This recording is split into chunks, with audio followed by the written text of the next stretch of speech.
Today on BRStv, we're going to continue our lighting series with an episode on fluorescent lighting. Fluorescent lighting has a long relationship with reef tanks and really evolved into a time-tested, proven lighting option.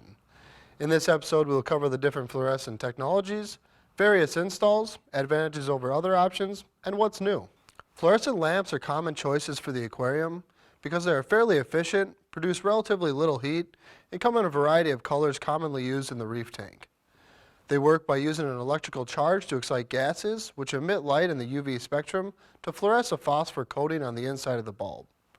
Manufacturers are able to change the colors emitted by the bulbs by adjusting the types of phosphors used in the coating.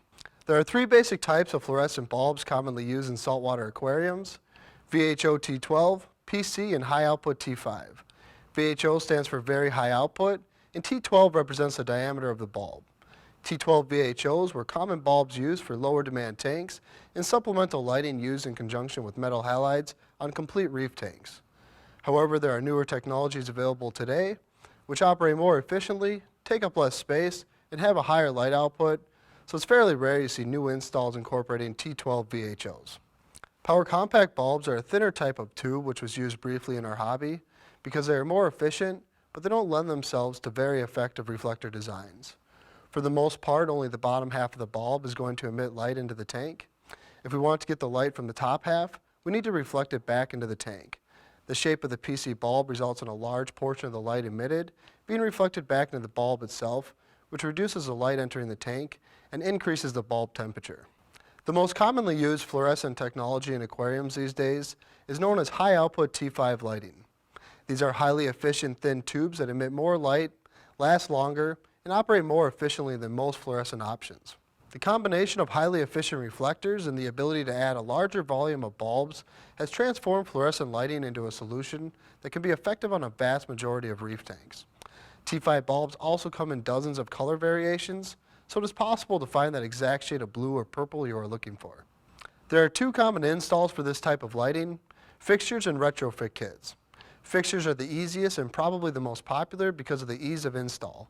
Many options have legs which allow you to set it directly on the top of the tank, as well as hanging kits where you can suspend them from low-profile cables from the ceiling or wall brackets.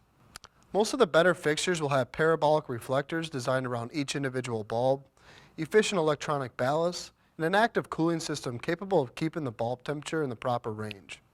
The cooling system is important because the light output of fluorescent bulbs is reduced as the temperature increases or decreases outside their ideal operating temperature of 35 degrees Celsius. As you can see here, the effect can be rather dramatic. It can be pretty easy to lose 10 to 20% of the light output. Retrofit kits are designed for direct installation in aquarium hoods. They can come in easy to install complete solutions where all you need to do is screw it into the hood and plug it in. They also come in custom install options which are often a bit lower profile and less expensive. Either way, they typically include a ballast, individual reflectors, and mounting hardware. There are several advantages T5 lighting has over some other options like halides and LEDs. Like halides, T5 lighting has been around for a while now and considered to be a proven lighting source capable of maintaining advanced reef tanks. Proven success is probably one of the biggest benefits of this type of lighting. T5 lighting is also one of the lowest cost options, both in initial purchase price but also ongoing costs. The fixtures themselves are often less expensive than similar quality halide and LED systems. Unlike halides, they don't produce a tremendous amount of heat, so it's fairly rare you need a chiller with T5 systems.